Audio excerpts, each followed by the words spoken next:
Beda, karena memang tujuannya berbeda. Kalau kita berwudu, kita akan mengucapkan kalau memakai lafaz ya, nawaitul wudu'a li raf'il hadatsil asgori. Fardhu lillahi ta'ala. Saya berniat berwudu ya Allah untuk menghilangkan hadas kecil, fardu karena Allah. Jadi makanya buat teman-teman di sini misalnya, Ustaz dilafazin atau enggak itu lain urusan sebenarnya. Teman-teman mau baca usoli boleh, enggak juga enggak masalah. Yang penting niat itu dalam hatinya benar, itu aja ya. Jadi mau pakai nawaitul wudu'a boleh, enggak juga enggak apa-apa. Yang penting niatan untuk berwudu itu ada di dalam hati. Dan juga teman-teman yang mengambil pendapat bahwa Ustaz itu enggak ada di zaman Nabi, bid'ah, hati-hati. Hati-hati. Kenapa hati-hati? Sampai hari ini saya belum sampai otak saya ketika ada orang mengatakan usolli fardhu zuhri arba'a rakaatin, kemudian dia masuk neraka, itu nggak masuk akal, nggak logik. Ada orang kemudian sebelum berwudu, misalnya nawaitul wudu'a li raf'il hadasil asghari, dia wudu dengan sempurna, dia sholat dengan sempurna, tapi neraka, itu nggak masuk di akal. Dan tidak ada ulama manapun mengatakan ketika seorang itu melafazkan usolli fardhu zuhri kemudian dia masuk ke dalam neraka. Jadi hati-hati mengatakan kepada orang lain menggunakan usolli, menggunakan nawaitu sebagai perkara yang bid'ah. Apalagi kalau teman-teman tidak meyakini ada bid'ah hasanah, tambah lagi parah. Ya, parahnya apa? Ketika kita mengatakan dia melakukan hal yang bid'ah, otomatis pasti neraka. Kalau kita tidak membedakan mana bid'ah hasanah, mana bid'ah mungkaroh. Nah, nanti kapan-kapan kita sampai pada bab itu. Makanya ngaji fikih itu bukan hanya sebatas di perkara wudu, tapi kita belajar tentang usul fikih nanti ke depan, belajar mana membedakan mana mubah, mana haram, mana mustahab, dan seterusnya ya. Dalam wudu, niatannya itu untuk menghilangkan hadas kecil, fardu karena Allah Ta'ala. Nah, sedangkan dalam niat untuk tayamum itu berbeda. Apa perbedaannya? Nawaitu tayamuma listibahatis sholati fardhu lillahi ta'ala. Bukan lirafil hadasil asghari, bukan. Jadi saya berniat tayamum itu tujuannya bukan untuk menghilangkan hadas kecil, bukan juga untuk menghilangkan hadas besar. Tapi apa? Listibahatis sholati, untuk membolehkan saya sholat. Saya ulangi ya. Saya berniat berwudu untuk menghilangkan hadas kecil, fardu karena Allah. Saya berniat bertayamum untuk membolehkan saya sholat, fardu karena Allah. Beda nggak? Beda. Bedanya di mana? Kalau kita berwudu nih, misalnya nih habis subuh kita wudu, sebelum subuh kita wudu, kita sholat subuh, terus nunggu syuruk, datang waktu syuruk kita sholat sunnah syuruk, ya kan? Terus ketemu zuhur, nggak kencing, nggak kentut gitu ya, nggak bersentuhan dengan lawan jenis yang lain mahramnya. Masuk waktu zuhur, boleh nggak langsung sholat? Boleh, karena kita belum batal. Sampai asar juga belum kencing, belum kentut, belum bersentuhan dengan lawan jenis gitu ya. Azan asar, boleh langsung sholat? Boleh. Ketemu maghrib, belum juga kentut, belum buang air kecil, belum bersentuhan dengan apa? Dengan lawan jenis, belum tidur juga nih, belum ada perkara-perkara yang membatalkan dia wudu, boleh langsung sholat? Boleh. Satu wudu bahkan untuk 5 sholat. Kebayang nggak? Dari subuh, zuhur, asar, maghrib, isya. Cuman dipastikan dia bukan orang, itu aja. Ya. Masa nggak ada kencingnya dari pagi subuh sampai ketemu isya, ya kan nggak mungkin. Tapi kalau ada, memang nggak batal wudunya dan boleh. Tapi kalau untuk tayamum, dia sekali tayamum untuk sekali salat. Makanya niatannya tadi, ya Allah, saya berniat berwudu untuk saya berniat untuk melakukan tayamum untuk membolehkan saya salat. Selesai salatnya, untuk salat yang kedua, maka wudu lagi, tayamum lagi. Misalnya nih kita dalam keadaan kemarau, air memang udah terbatas banget, kita bertayamum. Nanti saya ajarin cara tayamumnya. Setelah kita bertayamum salat duhur 4 rakaat, udah selesai nih. Saya mau salat ba'diyah, langsung berdiri atau tayamum lagi?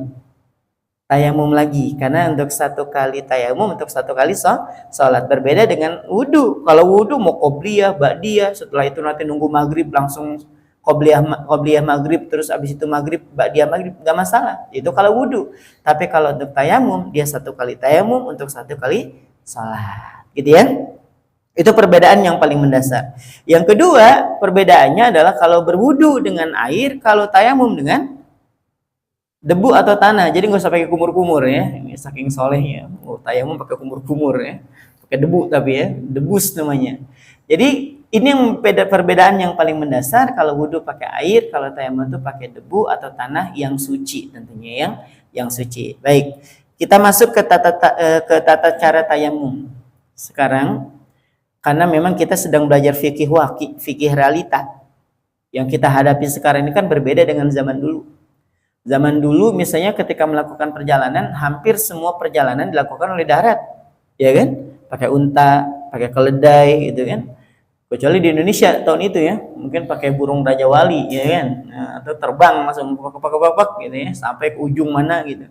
Tapi di zaman Nabi Shallallahu Alaihi Wasallam, zaman para sahabat, zaman belum ditemukannya pesawat dan sebagainya itu, mereka melakukan perjalanan darat. Jadi masih masuk akal kita tayamum menemukan debu, ya kan? Misalnya teman-teman, kalau pernah misalnya ke Libya misalnya atau ke Arab Saudi lah ya, yang mungkin yang biasa umroh udah pernah haji itu. Dari Madinah ke Mekah. Perjalanan sepanjang itu debu terhampar sejauh mata memandang ya kan? Jadi nggak bingung lagi nyari debu. Lah kalau di pesawat gimana keadaannya? Di pesawat itu kita nyari debu juga mau dibawa, takutnya sudah terpapar dengan yang najis. Terus ada yang ngajarin kalau ditepukin kemana? Ke bangku bagian depan, kelihatan kok nggak ada debunya, ya kan? Apa iya pernah teman-teman pernah ngelihat pesawat berdebu gitu? Pernah nggak? Orang hari-hari dibersihin, baru nyampe dibersihin gitu kan? Nanti dibersihin lagi. Kapan ngelihat debunya? Nah maka dari sini untuk menjawab pertanyaan ini, maka yakinlah bahwa debu itu ada yang partikel-partikel kecilnya itu. Jadi kalau pas lagi sinar matahari masuk ke rumah kita ada berterbangan kan. Padahal kalau dihidupin lampu nggak ada juga gitu. Kita hidupin lampu nggak ada, dia hilang. Tapi ada nggak? Ada sebenarnya. Ada, cuman dia nggak kelihatan, dia kecil. Nah itulah yang bisa digunakan untuk apa? Untuk tayamum. Maka caranya gimana kalau di pesawat? Kalau di sini gampang, tinggal ambil pasir, ditaruh di tempat yang baik atau langsung di pasirnya kita sentuhkan kedua tangan. Nanti dua ya. Cara bertayamum dua. Yang pertama mengikuti mazhabnya Imam Hanafi dan Imam Asy-Syafi'i. Yang kedua mengikuti mazhabnya Imam Ahmad bin Hambal dan juga mazhabnya Imam Malik. Gitu ya. Jadi ingat aja urutannya kan Imam Hanafi, Imam Ahmad, Imam Hanafi, Imam Malik, Imam Syafi'i, Imam Ahmad, gitu ya, 4 urutannya. Nah kita biar gampang ngapalnya 1, 3, 2, 4. 1, 3, 2, 4. 1 Imam Hanafi, yang ketiga Imam Syafi'i. Nah cara wudunya berbeda, cara tayamumnya berbeda dengan cara tayamumnya Imam Malik dan Imam Ahmad. Gimana perbedaannya? Baik, satu-satu, Imam Hanafi dan Imam Syafi'i. Cara tayamumnya 2 kali tepukan. 2 kali tepukan itu berarti tepukan yang pertama ini ke tanah atau ke pasir, angkat, boleh ditiup, boleh cuman sebatas diadukan seperti ini supaya debunya itu jatuhan itu nggak terlalu banyak, atau enggak juga nggak masalah kalau dirasa atau juga nggak terlalu banyak debunya. Nah itu ya, jadi yang pertama menepukan. Jadi setelah berniat dulu, saya berniat tayamum untuk membolehkan saya sholat fardu karena Allah. Udah ditempelkan ke tanah, diambil seperti ini. Terus yang pertama kali kita basuh apa dulu? Wajah atau tangan? Wajah. Wajah seperti ini. Turun ke tengah, ditutup dengan seperti ini. Ya, ulangi. Pastikan ini menempel. Udah nih kita pastikan sudah sempurna, tarik ke bawah, majuin ke tengah, ya. Lalu kemudian yang kedua setelah itu, ini sudah 1 tepukan untuk 1 wajah. Tepukan lagi di tempat yang berbeda, bukan di tempat yang tadi. Kemudian boleh ditiup, boleh juga seperti ini, supaya tidak terlalu banyak debunya. Baru kemudian tangan. Dari mulai seperti ini, tarik ke bawah, putar. Seperti itu ya. Nah, paham ya? Nah, usarkan 2 kiri kanan, makanya jangan ditempelin. Caranya gimana? Tepuk, tarik. Ini. Selesai ya? Ini untuk yang kanan. Baru kemudian, jemaah sekalian dirahmati Allah Subhanahu wa taala, Ustaz cari yang mudah bisa nggak? Ya bisa. Bisa aja sama kayak tadi. Tepukan, ditarik, putar di sini. Bagian ini nggak kena tapak tangan. Kenapa nggak kena? Karena memang kita digunakan untuk langsung sebelah kiri. Sama. Putar. Jamaah sekalian, kalau ada yang bertanya, Ustadz, itu pasti ada bagian yang nggak kena. Pasti. Paham ya? Itu pasti ada bagian yang tidak terkena apa? Debu, itu pasti. Apalagi kalau kita pakai debu yang ada di pesawat. Kelihatan juga enggak, ya kan? Gimana bisa memastikan itu rata atau tidak? Itulah kemurahan yang Allah berikan kepada orang-orang yang bertayamum. Makanya redaksi dalam doanya itu berbeda dengan redaksi saat dia berwudu. Ya Allah, saya berniat untuk bertayamum untuk membolehkan saya sholat. Ini bahasa kitanya, ini sebagaimana penjelasan para ulama. Ya Allah, saya dalam keadaan nggak baik ini, dalam keadaan nggak normal, dalam keadaan yang berbeda dengan pada keadaan biasanya. Ya Allah, kalaupun ada kurang-kurangnya nih dalam proses saya mensucikan hadas, ya Allah sempurnakan dan izinkan saya tetap sholat. Gitu bahasanya. Ya Allah, saya tahu nih nggak sempurna nih, pasti ada bagian-bagian yang tidak terkena, itu pasti. Lain kalau pakai air ya. Kalau wudhu itu rasa-rasanya nggak sempurna tuh kita yang salah lah. Orang air banyak, kitanya aja memang nggak mau melebihkan airnya, kitanya aja memang yang wudhunya memang nggak sempurna. Tapi kalau debu memang pasti ada bagian yang tidak terkena. Maka dari itu kita minta izinnya, ya Allah, ini saya tahu nih tayamum saya juga pasti ada kurangnya, tapi ya Allah izinkan saya tetap sholat. Izinkan saya tetap sholat. Makanya diberikan kemudahan oleh Allah, engkau tayamum tapi untuk satu sholat. Nanti tayamum lagi untuk satu sholat lagi. Gitu ya, bisa dipahami ya. Jadi cara tayamum itu seperti itu. Itu cara bertayamumnya Imam Hanafi dan juga Imam Asy-Syafi'i rahimahullahu ta'ala. Lalu kemudian dalam hadis Imam Baihaqi sekarang. Inilah yang diambil oleh mazhab Maliki dan juga oleh mazhab Hambali. Gimana caranya? Dia cukup satu tepukan saja. Taruh niat dulu ya, udah niat nih saya berniat tayamum untuk dibolehkannya saya sholat fardu karena Allah, udah ditepuk seperti ini, baru kemudian membasuh wajah sama kayak tadi, tarik ke bawah ke depan. Masih ada kan? Masih, lanjut seperti ini, sambung. Bedanya mereka cuma sampai ke pergelangan tangan. Paham ya? Jadi kalau mazhab Maliki dengan Hambali itu wudunya wajah sekali, terus kemudian sampai ke pergelangan tangan sekali-sekali. Sampai pergelangan tangan aja. Kalau Imam Syafi'i sampai ke siku, Imam Hanafi sampai ke siku dengan 2 kali tepukan. Sedangkan mazhab Maliki cukup 1 tepukan saja. Jamaah sekalian mau ngambil yang mana? Silahkan, dua-duanya sama. Yang satu diriwayatkan Imam Baihaqi, yang satu diriwayatkan oleh Imam Bukhari dan Muslim. Terserah mau ambil yang mana, dua-duanya boleh. Dua-duanya boleh. Kalau memungkinkan sampai suku. Tapi kalau misalnya buat wanita di pesawat, gak mungkin kan dia buka auratnya, ya kan? Gak mungkin dia buka auratnya. Maka dia tetap berwudu seperti bertayamum seperti tadi. Ketika wajah sudah sempurna, cuma tangan sampai ke pergelangan, tarik ke depan sama sebelahnya. Dah selesai. Ustaz kayak ngerasa kurang, udah sholat aja sudah. Itu sudah diperkenankan oleh Allah untuk melaksanakan ibadah sholat. Kalau tadi syaratnya terpenuhi. Makanya kita akan belajar juga nih, ya, apa yang melatar belakangi seseorang itu boleh untuk melaksanakan apa? Untuk melaksanakan tayamum. Baik, yang pertama, kenapa seorang itu boleh untuk bertayamum? Yang pertama, jika benar-benar tidak ada air. Ya, memang benar-benar nggak ada air. Ini memang benar nggak ada air. Yang kedua, ada air tapi tidak cukup. Misalnya dalam perjalanan jauh, kita cuma punya air 1 gelas.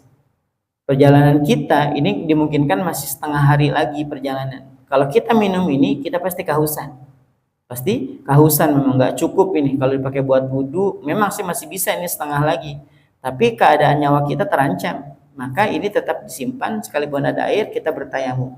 Ya, jadi ada air tapi airnya tidak mencukupi atau hanya cukup untuk diri kita minum saja, maka nggak usah dipakai ini. Kenapa? Kalau kita tetap nekat berwudu pakai air kemasan seperti ini, boleh nggak boleh? Ini cukup nggak? Cukup. Orang pakai spray aja cukup kok berwudu itu. Cuman masalahnya ini bisa mengancam nyawa kita. Nah kalau mengancam nyawa, maka udah ditaruh aja di tas, kemudian bertayamum dengan sempurna, habis itu lanjutkan perjalanan ya.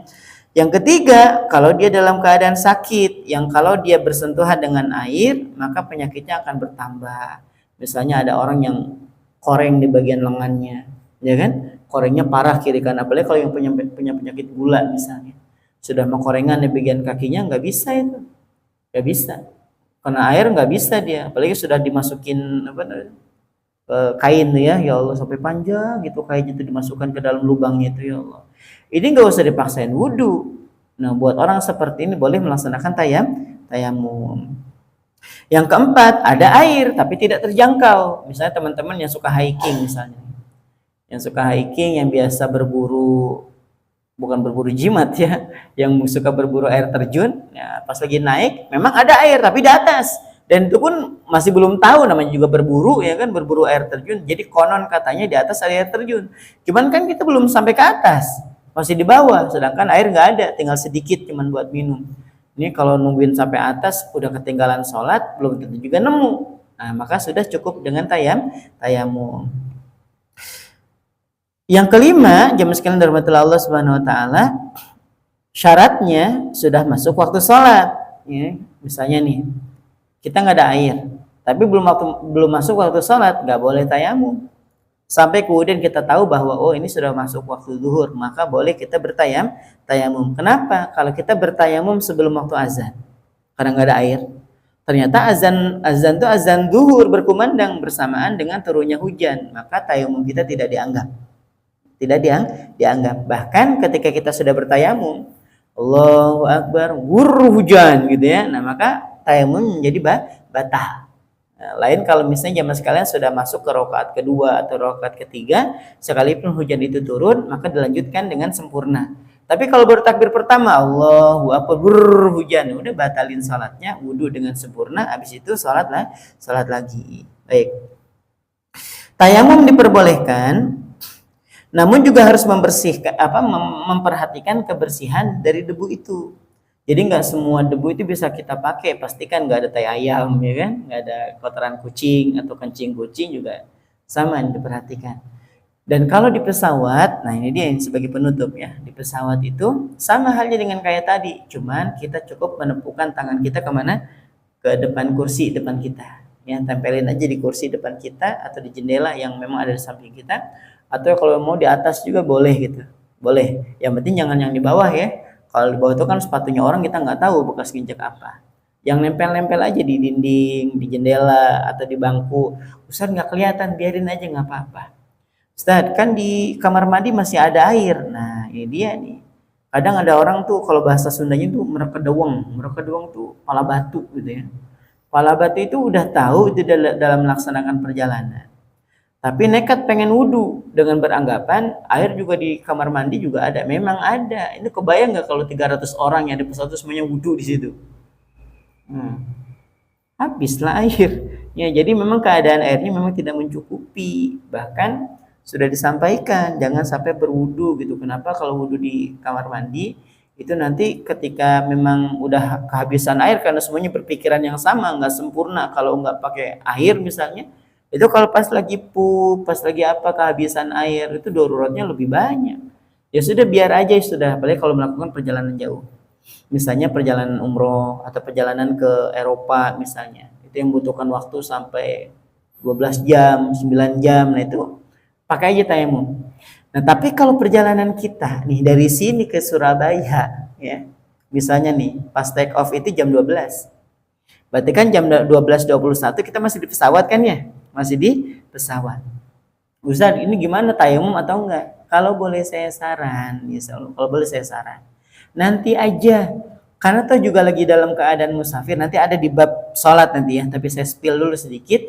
Kalau melakukan perjalanan cuman ke Surabaya, cuman ke Jakarta, kalau cuman ke Makassar, nanti aja diniatin sholat duhurnya dijamak dengan sholat asar. Paham ya? Nanti ya Allah saya niat menjamak nih. Pokoknya nanti kalau sudah sampai Surabaya, nanti saya sholatnya digabung sama asar. Itu namanya jamak takhir ya kan. Gak usah nekat di pesawat, Ustaz. Kan boleh sholat di pesawat sebentar. Nih, ini kalau ngajinya separuh-separuh nanti kayak gini nih. Akhirnya dia sholat di pesawat Allahu Akbar gitu kan. Padahal dia nggak tahu juga ngadep kiblat atau enggak. Coba, dari mana dia tahu ngadep kiblat atau enggak? Orang dia duduk tepatnya, mau arah kiblat bisa jadi di belakang dia sholat ke depan. Ustaz, kan Nabi juga sholatnya di mana? Di atas kendaraan sebentar. Nabi itu sholatnya jemaah sekalian, sholat yang ada di kendaraan itu kalau beliau sholat sunnah. Ya, kalau beliau sholat sunnah. Saya ulangi, Ustadz, Nabi kan sholatnya di atas kendaraan, itu sholat sunnah. Itu pun dengan caranya. Caranya gimana? Menghadapkan dulu posisi binatang tunggangannya tadi ke arah kiblat. Habis itu beliau sholat, Allahu Akbar. Nah setelah itu, untanya mau ke kanan, mau ke kiri, nggak masalah. Itu sholat sunnah. Tapi kalau sholat wajib, sekalipun Nabi lagi musafir, turun dari kendaraan. Ini harus dipahami ya. Turun dari kendaraan, diikat dulu kendaraannya, baru Nabi kemudian sholat, ngadep kiblat. Itu kalau sholat wajib. Tapi kalau sholat sunnah boleh. Makanya teman-teman kalau di bis, kalau di kereta atau di pesawat dan teman-teman terbiasa sholat sunnah duha, misalnya lagi di kereta, saya biasa sholat sunnah duha, pastikan dulu bukan nih HP-nya, aplikasi kiblatnya dibuka, diarahkan dulu. Nah ini sudah keretanya sudah ngadep kiblat nih. Allahu Akbar. Kan jalur kereta nggak selalu lurus ya kan? Ada beloknya. Set. Nah lain urusan sudah itu. Paham? Jadi pas sambil duduk Allahu Akbar. Tapi udah ngadep kiblat. Nanti perkara itu nanti keretanya ke kanan, mau ke kiri, mau balik lagi juga nggak ada urusan. Paham ya? Yang penting di awal ketika kita takbir menghadap kiblat, dan itu pun hanya berlaku untuk sholat sunnah. Jadi kalau jamaah nekat di atas pesawat sholat, ingat Allahu Akbar sudah selesai sampai 4 rakaat. Ingat nanti kalau sudah sampai di tempatnya dan masih ada waktu buat sholat lagi. Sholat lagi, karena kita bukan lagi sholat sunnah, tapi lagi sholat wajib, gitu ya. Tapi kalau boleh saya memberikan saran, kalau take off-nya jam 12:05 yang nanggung duhur, udah nanti aja Allah saya niat nanti sampai di bandara sana, saya jamaah aja sekalian dengan asar. Ya sama saya jamaah. Nanti pelajaran ini nanti ada di pelajaran bab sholat tentang jamaah takhir dan jamaah takdim. Insya Allah di pekan depan kita akan lanjut ke mandi besar ya, insya Allah mandi besar. Karena pembahasan taharah itu sederhana. Pertama mengenal hadas dan najis, yang kedua mengenal air-air itu, ya, yang kemarin sudah kita bahas. Yang ketiga kenalan dengan wudu dan juga tayamum. Ya, wudu dengan tayamum. Nah yang terakhir berkenaan dengan mandi besar. Ini selesai sudah nanti. Selesai. Bab taharah itu sudah selesai. Nanti tinggal mandi besarnya. Saya ajarin nanti bagaimana cara mandi besar supaya mandinya sah dan sholatnya juga sempurna. Wallahu a'lam bishawab. Kita tutup dan baca hamdalah. Alhamdulillahirabbil alamin. Kurang lebihnya mohon dimaafkan. Assalamualaikum warahmatullahi wabarakatuh.